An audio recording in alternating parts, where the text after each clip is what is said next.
Hi friends, പുതിയൊരു വീഡിയോയിലേക്ക് എല്ലാവർക്കും സ്വാഗതം. അങ്ങനെ ബാലേന്ദ്രൻ മേനോനോട് അലീന പറയാണ്, സാറിൻ്റെ മനസ്സിൽ ഇപ്പോൾ എനിക്കുള്ള സ്ഥാനം എന്താണെന്ന് എനിക്കറിയാമെന്ന് പറയുമ്പോൾ ബാലേന്ദ്രൻ പറയാണ്, ഇല്ല നിനക്കറിയൂല എൻ്റെ മനസ്സിൽ നിനക്കുള്ള സ്ഥാനം എന്ന് പറയുമ്പോൾ അലീന പെട്ടെന്നൊന്ന് പേടിക്കും കേട്ടോ. അപ്പോൾ ബാലേന്ദ്രൻ ഇങ്ങനെ കൈ ഇങ്ങനെ കാണിച്ചിട്ട് പറയും, എൻ്റെ മനസ്സിൽ ഇത് ഈ കുട്ടിയാ, ചെറിയ കുട്ടി, ഇന്നലെ ജനിച്ചിട്ടേ ഉള്ളൂ എന്ന് പറയും കേട്ടോ. ആണോ, അത്രയും ചെറിയ കുട്ടിയാണോ? അതെ, എൻ്റെ മനസ്സിൽ നീ പോയി അത്രയും ചെറിയ കുട്ടിയാ എനിക്ക് കിട്ടിയ കുട്ടി എന്നൊക്കെ പറഞ്ഞിട്ട് ഇങ്ങനെ ഭയങ്കരമായിട്ട് സന്തോഷിക്കാൻ കേട്ടോ. അപ്പോൾ ബാലേന്ദ്രനും ആണെന്നുണ്ടെങ്കിലും അലീനയ്ക്കാണെന്നുണ്ടെങ്കിലും ഭയങ്കരമായിട്ട് ഒരു അച്ഛനും മകളും എന്നുള്ള ഒരു സ്നേഹത്തിലേക്ക് വരികയാണ്. അങ്ങനെ പറയും, അതെ സാറിന് ഇപ്പോൾ എന്താ വേണ്ടത് കഴിക്കാനായിട്ട് എന്ന് ചോദിക്കും കേട്ടോ. എനിക്ക് കഴിക്കാനായിട്ട് ഈ വീട്ടിലുള്ളവർക്കൊക്കെ എന്താണോ ഉണ്ടാക്കുന്നത് അത് മാത്രം മതി. ആണോ, എന്നാൽ ഞാനിപ്പോൾ പോട്ടെ, എനിക്ക് ഇവിടെ കുറേ ജോലിയുണ്ട്, ഒരുപാട് ജോലി ചെയ്യാനുണ്ടല്ലോ എന്ന് പറയാൻ കേട്ടോ. ആണോ, എന്നാലേ പോയിട്ട് നീ ജോലിയൊക്കെ ചെയ്തിട്ട് ബ്രേക്ക്ഫാസ്റ്റ് കൊണ്ടുപോയെന്ന് പറയും കേട്ടോ. പിന്നെ ഈ സാറേന്നുള്ള വിളി അത് മാറ്റണം കേട്ടോ. ഇപ്പോൾ ഞാൻ മോളാണെന്ന് പറഞ്ഞ് പ്രഖ്യാപിച്ചിട്ട് എന്നെ സാറേന്ന് വിളിക്കുന്നത് ശരിയല്ലല്ലോ. ഇനിയിപ്പോൾ ആരും ചോദിക്കൊന്നുമില്ലല്ലോ എന്തിനാ സാറേന്ന് വിളിച്ചതെന്ന്, അല്ല അച്ഛാന്ന് വിളിച്ചതെന്ന് എന്ന് പറയും. അല്ല പോയി നിന്നിട്ട് വാതിൻ്റെ മറകിൽ നിന്നിട്ട് അച്ഛാ എന്ന് വിളിക്കാൻ കേട്ടോ. അപ്പോൾ ബാലേന്ദ്രൻ പേപ്പർ മാറ്റിയിട്ട് ഇങ്ങനെ നോക്കുകയാണേ, ആരെയും കാണുന്നില്ല. വീണ്ടും അച്ഛാ എന്ന് വിളിക്കുകയാണേ. അപ്പോൾ ബാലേന്ദ്രൻ ഒന്നും കൂടെ നോക്കുമ്പോൾ വാതിൻ്റെ മറയിൽ നിന്നിട്ട് അലീന ഇങ്ങനെ നിൽക്കുകയാണേ.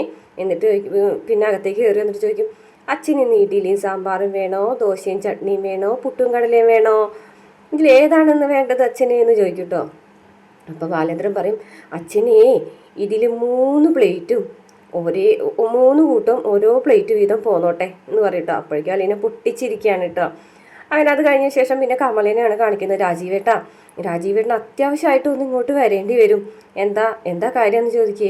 അപ്പോൾ പറയുന്നു, അല്ല അതെ അലീനനെയും കൂട്ടി പോയി എന്ന് പറയും. രാജീവൻ വന്നിട്ട് അലീനനെ പിടിച്ചിറക്കി വിട്ടില്ലേ, പക്ഷേ ബാലേന്ദ്രൻ്റെ അവളെയും കൂട്ടി തിരികെ വന്നിരിക്കുന്നു. ആ അതെ, അവളെയും കൂട്ടി തിരികെ വന്നിട്ടുണ്ട് ബാലേന്ദ്രൻ എന്ന് പറയും.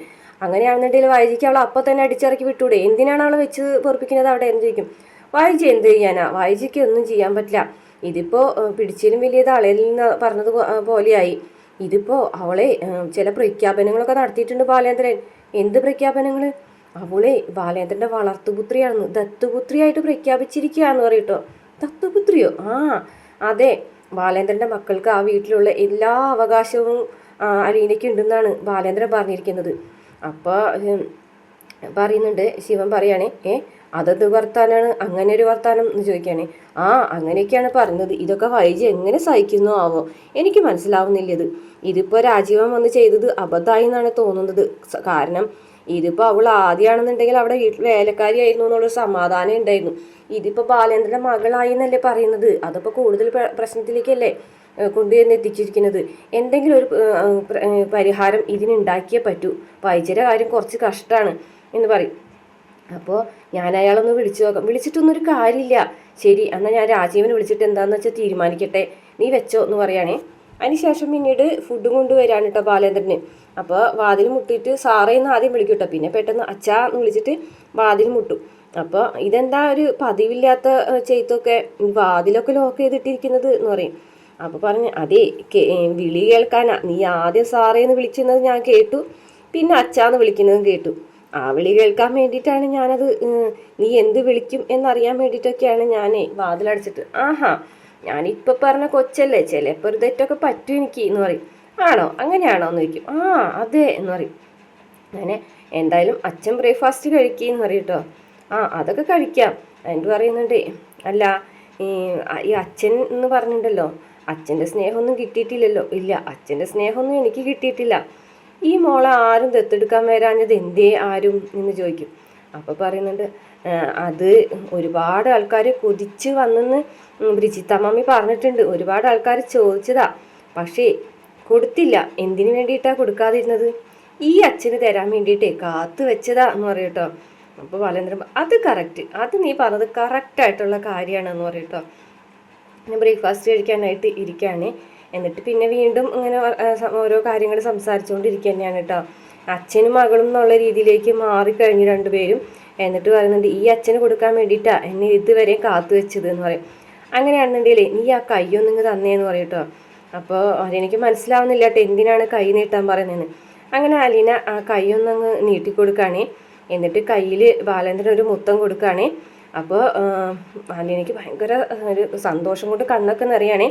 എൻ്റെ മക്കൾക്ക് ഞാൻ വാരി കോരി കൊടുത്തിട്ടുണ്ട്, നിനക്ക് അച്ഛൻ്റെ സ്നേഹമൊന്നും കിട്ടിയിട്ടില്ലല്ലോ, നിനക്ക് ഇപ്പോഴും എനിക്ക് ഈ സ്നേഹം തരാൻ പറ്റിയുള്ളൂ എന്ന് പറഞ്ഞിട്ട് ആ മുത്തങ്ങനെ അലീനെ കയ്യിലിങ്ങനെ പിടിച്ച് വാങ്ങുകയാണ്. എന്നിട്ട് ആ കൈ പിടി വിടാതെ തന്നെ തൻ്റെ നെറുകിലേക്ക് കൊണ്ടുവയ്ക്കുകയാണ് കേട്ടോ. കണ്ണൊക്കെ ഇങ്ങനെ നിറഞ്ഞൊഴുകുന്നത് ബാലേന്ദ്രൻ ഇങ്ങനെ കാണുന്നുണ്ട്. ബാലേന്ദ്രന് ഭയങ്കര സന്തോഷമാവുന്നുണ്ട്. അലീനയ്ക്കും അതെ ഭയങ്കര സന്തോഷം കൊണ്ട് കണ്ണൊക്കെ നിറഞ്ഞൊഴുകുന്നുണ്ട്. അങ്ങനെ ഇനി ഞാൻ പോട്ടെ അച്ഛാ എന്ന് പറഞ്ഞിട്ട് പോകും കേട്ടോ. അപ്പോൾ പുറത്ത് ചെന്നിട്ട് അച്ഛാ അച്ഛാ എന്ന് വിളിക്കും കേട്ടോ. പക്ഷേ ബാലേന്ദ്രൻ ശ്രദ്ധിക്കുന്നൊന്നുമില്ല കേട്ടോ. അപ്പോൾ വീണ്ടും വിളിക്കും അച്ഛാ. അപ്പോൾ തിരിഞ്ഞു നോക്കും. കേൾക്കാത്തതാണോ എന്ന് ചോദിക്കും. അപ്പോൾ കേൾക്കാത്തതല്ല, കേൾക്കാൻ വേണ്ടിയാണ് എന്ന് പറയും കേട്ടോ. അതായത് അലീനെ വിളിക്കുന്നത് അച്ഛാന്ന് വിളിക്കുന്നത് കേൾക്കാൻ വേണ്ടിയിട്ട് കുറച്ച് സമയം മിണ്ടാതിരുന്നതാണ്. എന്താ കാര്യം ചോദിക്കും. ഒന്നുമില്ല എന്ന് അലീന പറഞ്ഞിട്ട് അലീനയും തിരിഞ്ഞു പോകും കേട്ടോ. അത് കണ്ട് ബാലേന്ദ്രൻ ഇങ്ങനെ ചിരിച്ചിരിക്കുകയാണ്. പിന്നെ കാണിക്കുന്നത് നമ്മളെ വൈജയന്തി പോകാനായിട്ട് റെഡി ആയിട്ട് നിൽക്കുകയാണ് കേട്ടോ. അപ്പോൾ കൃഷ്ണമോള് വന്നിട്ട് പറയും അമ്മ ഇത് എവിടേക്കാണ് പോകുന്നത്, എവിടെയും പോകാണോ ചോദിക്കും കേട്ടോ. എന്താ ഞാനിവിടെ നിന്ന് വീട് വിട്ടു പോകാണെന്നാണോ നീ കരുതിയിരുന്നത്? അല്ല, അമ്മനെ വിശ്വസിക്കാൻ പറ്റില്ല. അലീന ചേച്ചിയോടുള്ള ദേഷ്യത്തിന് അമ്മ വീട് വിട്ട് ഇറങ്ങിപ്പോകും. അതാണല്ലോ അമ്മയുടെ ശീലം. അമ്മയുടെ വിചാരം ഈ വീട് വിട്ട് ഇറങ്ങിപ്പോയാൽ അമ്മ ജയിച്ചു എന്നാണല്ലോ എന്ന് പറയും.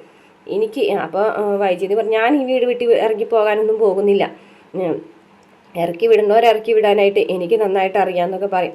അമ്മ ദയവ് ചെയ്തിട്ട് പ്രശ്നങ്ങൾ ഉണ്ടാക്കരുത്, അച്ഛനൊരു തീരുമാനം പറഞ്ഞത് അമ്മ കേട്ടതല്ലേ, ഇനി അലീന ചേച്ചിയുടെ കാര്യം പറഞ്ഞിട്ട് അച്ഛനായിട്ട് വഴക്ക് ഇടിക്കരുത് എന്ന് പറയാനുണ്ടോ. അപ്പോൾ നീ എന്തിനാടി ആ വക കാര്യങ്ങളൊക്കെ അന്വേഷിക്കുന്നത്? പിന്നെ അന്വേഷിക്കാതെ അമ്മയും നീ അലീനെ സപ്പോർട്ട് ചെയ്യുന്ന ആളല്ലേ എന്ന് ചോദിക്കട്ടോ. ഞാൻ അലീന ചേച്ചിനെ ആദ്യമേ തുടങ്ങി സപ്പോർട്ട് ചെയ്തിട്ടുണ്ട്. അതിനൊരു കാരണമുണ്ട്. എന്ത് കാരണം? അലീന ചേച്ചിയുടെ പേരിൽ ഒരു കുറ്റവും ഈ വീട്ടിൽ എനിക്ക് കണ്ടുപിടിക്കാൻ കഴിഞ്ഞിട്ടില്ല എന്നുള്ളതാണ് അതിൻ്റെ ഒരു കാരണം. പിന്നെ നിങ്ങളൊക്കെ അലീന ചേച്ചിയുടെ പേരിൽ ചാർത്തുന്ന കുറ്റങ്ങളൊന്നും എനിക്ക് അലീന ചേച്ചിയിൽ കണ്ടെത്താൻ കഴിഞ്ഞിട്ടില്ല. അതുകൊണ്ട് തന്നെ നീ എന്താ അച്ഛന് പഠിക്കുകയാണോ എന്ന് ചോദിക്കും കേട്ടോ. എന്താ അച്ഛന് പഠിച്ചാൽ കുഴപ്പം? അച്ഛന് പഠിക്കുന്നത് തന്നെയാണ് നല്ലത്. അല്ലാണ്ട് അമ്മയ്ക്ക് പഠിച്ചിട്ടുണ്ടെങ്കിൽ എൻ്റെ ജീവിതം വഴിയാധാരമായി പോവും. എന്താടി എന്നെ കണ്ടു പഠിച്ചാൽ എന്താടി നിനക്ക് കുഴപ്പം? പറയടി എന്ന് പറഞ്ഞിട്ട് കൃഷ്ണമോളിയടുത്തേക്ക് ദേഷ്യത്തോട് ഓടിച്ചില്ലാണേ. അമ്മേ ദയവ് ചെയ്ത് അമ്മ അലീന ചേച്ചിയുടെ പേരിൽ അച്ഛനായിട്ട് വഴക്കുണ്ടാക്കരുത്. അച്ഛൻ പറയുന്നതാണ് ശരി, അച്ഛൻ ചെയ്യുന്നത് തന്നെയാണ് ശരി, അത് അമ്മയ്ക്ക് മനസ്സിലാകില്ല എന്ന് പറയാം കേട്ടോ. അപ്പോൾ വൈജയന്തിക്കാണെന്നുണ്ടെങ്കിൽ കൃഷ്ണമോളെ വർത്താനം കേട്ടിട്ട് ദേഷ്യം വരികയാണ് കേട്ടോ. അപ്പോൾ ബബി പറയുന്നുണ്ട് അമ്മേ അവൾ എന്തെങ്കിലും പറഞ്ഞിട്ട് പോട്ടെ, അമ്മ ഒന്നും മിണ്ടാതിരുന്ന. അമ്മ ഇപ്പോൾ എവിടേക്ക് പോവുക? ഞാൻ മുത്തശ്ശിനെ കൊണ്ട് ഹോസ്പിറ്റലിൽ പോവുക, ബെൽറ്റ് അടിച്ച് മാറ്റിയതിന് ശേഷം മുത്തശ്ശിനെ കൊല്ലപ്പള്ളിയിൽ കൊണ്ട് വിടാൻ പോവാണ്. മുത്തശ്ശിനെ നോക്കാമെന്നുള്ള ലെവലിലല്ലേ അവളിവിടെ നിൽക്കുന്നത്. ആ ലെവൽ എന്തായാലും ഇന്നത്തോടുകൂടി ഞാൻ എടുത്തു മാറ്റാണ്. മുത്തശ്ശിനെ ഞാൻ കൊല്ലപ്പള്ളിയിൽ കൊണ്ടുവന്ന് വിടും. അതിനുശേഷം അവൾ എന്ത് പറഞ്ഞിട്ടാണ് ഇവിടെ നിൽക്കുന്നതെന്ന് എനിക്കൊന്ന് അറിയണമല്ലോ എന്ന് ചോദിക്കുകയാണ് കേട്ടോ. അപ്പം മുത്തശ്ശിനെ കൊല്ലപ്പള്ളിയിൽ കൊണ്ടുവിടാൻ പോവുകയാണ്. അതെ, ഹോസ്പിറ്റലിൽ പോയിട്ട് ബെൽറ്റ് എടുത്തിട്ട് വേണം കൊല്ലപ്പള്ളിയിലേക്ക് കൊണ്ടുപോകാൻ എന്ന് പറയണേ. ഇതേ സമയം നമ്മളെ അലീനയാണെന്നുണ്ടെങ്കിൽ മുത്തശ്ശീനെ കുളിപ്പിച്ച് ഒരുക്കി ബെൽറ്റൊക്കെ ഇട്ട് നിൽക്കുകയാണേ. എന്നിട്ട് പറയും ഒരു പൊട്ട് തൊട്ടേ. പൊട്ടൊന്നും വേണ്ടാന്ന് പറയും മുത്തശ്ശി. അപ്പോൾ പറഞ്ഞു എന്നാൽ പിന്നെ ഒരു ചന്ദനക്കുറി ആയാലോ? അത് ആണെങ്കിൽ കുഴപ്പമില്ല. അങ്ങനെ അളമാരി പോയിട്ട് അലീന ചന്ദനമൊക്കെ എടുത്തുകൊണ്ടൊന്ന് തൊടിച്ച് കൊടുക്കണേ. അതിനുശേഷം ഒരു കണ്ണാടി എടുത്തുകൊണ്ടിട്ട് മുഖം കാണിച്ചു കൊടുക്കണേ. മുത്തശ്ശിക്ക് ഭയങ്കര സന്തോഷമാവണം കേട്ടോ. ഈ ചന്ദനക്കുറിയൊക്കെ തൊട്ട് മുഖമൊക്കെ കാണുമ്പോൾ എങ്ങനെയുണ്ട് ഇപ്പം സുന്ദരി കുട്ടിയായിട്ടുണ്ട് എന്ന് പറയും. ഒന്ന് പോടി എന്നൊക്കെ മുത്തശ്ശിയും പറയും കേട്ടോ. പെട്ടെന്നാണ് വാതിൽ തള്ളി തുറന്ന് വൈജയന്തി വരുന്നത് കേട്ടോ. അവർ സ്നേഹം കാണുമ്പോൾ വൈജയന്തിക്ക് ഇഷ്ടപ്പെടുന്നില്ല. എന്നിട്ട് അമ്മ റെഡിയായോ? റെഡിയായി. ഹോസ്പിറ്റലിൽ പോകാനല്ലേ? ഹോസ്പിറ്റലിൽ പോകേണ്ടത് അമ്മനോട് ആരാ പറഞ്ഞത്? എന്നോട് ഇതേ അലീന പറഞ്ഞു. എന്നാ റെഡിയായി. അമ്മയുടെ ബാഗൊക്കെ എവിടെ ഇരിക്കുന്നത്? ബാഗൊക്കെ അളമാരിലുണ്ട്. എന്നാത്തിനാ നോക്കിട്ടോ. അത് പിന്നെ വൈജയന്തി മിണ്ടുന്നില്ല കേട്ടോ. വേഗം തന്നെ അളമാരി ചെന്നിട്ട് അലീനയുടെ ബാഗൊക്കെ ആദ്യം എടുത്ത് വലിച്ചെറിയാണ് കേട്ടോ. താഴത്തേക്ക് 2 ബാഗ് എടുത്ത് വലിച്ചെറിയാണ്. അതിനുശേഷം മുത്തശ്ശിയുടെ ബാഗ് എടുക്കുകയാണ്. അപ്പോൾ മുത്തശ്ശി ചോദിക്കുന്നുണ്ട് വൈജയ് നീ എന്തേ കാണിക്കുന്നത്? നീ എന്താ ചെയ്യാൻ പോകുന്നത്? എന്തിനാ എൻ്റെ ബാഗൊക്കെ എടുക്കുന്നത് എന്ന് ചോദിക്കും. പക്ഷെ ഒരക്ഷരം മിണ്ടാണ്ട് ഒരു പെട്ടിയൊക്കെ എടുത്തും കണ്ടിട്ട് അതിൽ മുത്തശ്ശിയുടെ ഡ്രസ്സൊക്കെ മടക്കി വയ്ക്കുകയാണ് കേട്ടോ. അപ്പോൾ അലീന ചോദിക്കും മേഡം എന്താ ചെയ്യുന്നത്? മേഡം എന്താ ഉദ്ദേശിക്കുന്നതെന്ന് ചോദിക്കും കേട്ടോ. വലിയ അലീനനെ ദേഷ്യത്തോട് കൂടിയിട്ട് നോക്കുകയാണേ. അതിനുശേഷം മുത്തശ്ശിയുടെ ഡ്രസ്സൊക്കെ പാക്ക് ചെയ്ത് വെച്ചിട്ട് വെക്കുകയാണ്. അലമാരിലുള്ള എല്ലാ ഡ്രസ്സുകളും ബാഗിലും പെട്ടിയിലും ഒക്കെ ആക്കിയിട്ട് ഒതുക്കുകയാണ്. അതിനുശേഷം മുത്തശ്ശിനോട് പറയുന്നുണ്ട് അതെ ഹോസ്പിറ്റലിൽ പോയി ബെൽറ്റ് മാറ്റിയതിന് ശേഷം നമ്മൾ കൊല്ലപ്പള്ളിയിലേക്കാണ് പോകുന്നത്. കൊല്ലപ്പള്ളിയിലേക്കോ? കമലയുടെ അടുത്തേക്കോ എന്ന് ചോദിക്കണം. അതെ, അതാണല്ലോ അമ്മയുടെ വീട്, അതല്ല അമ്മയുടെ തറവാട്, അല്ലാണ്ട് ഇതൊന്നും അല്ലല്ലോ എന്ന് ചോദിക്കുകയാണേ. അപ്പോൾ നിന്റെ ഈ സ്ഥാനം ഉണ്ടല്ലോ, ഇവിടുത്തെ സ്ഥാനം അമ്മേനെ നോക്കാനെന്ന് പറഞ്ഞിട്ടാണല്ലോ നിന്നെ ഇവിടെ കൊണ്ടുവന്നത്. നീ കൊല്ലപ്പള്ളി പോയിട്ട് അമ്മനെ സേവിച്ചാൽ മതി. വേഗം നിന്റെ ബാഗും പെട്ടിയൊക്കെ പാക്ക് ചെയ്യുമെന്ന് പറയട്ടോ. അപ്പോൾ പറയും ഞാൻ അതിന് കൈതക്കൽ മാളിക വീട്ടിലെ സെർവൻ്റ് ഒന്നും അല്ല എന്ന് പറയട്ടോ. അല്ല അങ്ങനെയല്ല, പക്ഷേ ഇപ്പം നീ അമ്മനെ നോക്കാൻ വേണ്ടിയിട്ടാണല്ലോ ഇവിടെ നിൽക്കുന്നത്. അപ്പോൾ അമ്മ എവിടെയാണോ അവിടെയല്ലേ നീ നിൽക്കേണ്ടത്. അപ്പോൾ തൽക്കാലം നീ കൊല്ലപ്പള്ളി ചെന്ന് നിൽക്കുമെന്ന് പറയും കേട്ടോ. അപ്പോഴേക്കും മുത്തശ്ശി പറയും, അതെ നീ എന്നെ കമലയുടെ അടുത്ത് കൊണ്ടുപോകുന്നുണ്ടെങ്കിലേ അവിടേക്ക് ആക്കണ്ട, എന്നെ ഇതിലും ഭേദം എന്നെ കൊല്ലുന്നതാണെന്നൊക്കെ മുത്തശ്ശി ഇങ്ങനെ പറയുന്നുണ്ടേ. അപ്പോൾ അലീന പറയുന്നുണ്ട്, ഞാൻ എന്തായാലും അവിടേക്ക് പോകുന്നില്ല എന്ന് പറയും. അതെന്താ നീ പോകാത്തതെന്ന് ചോദിക്കും കേട്ടോ.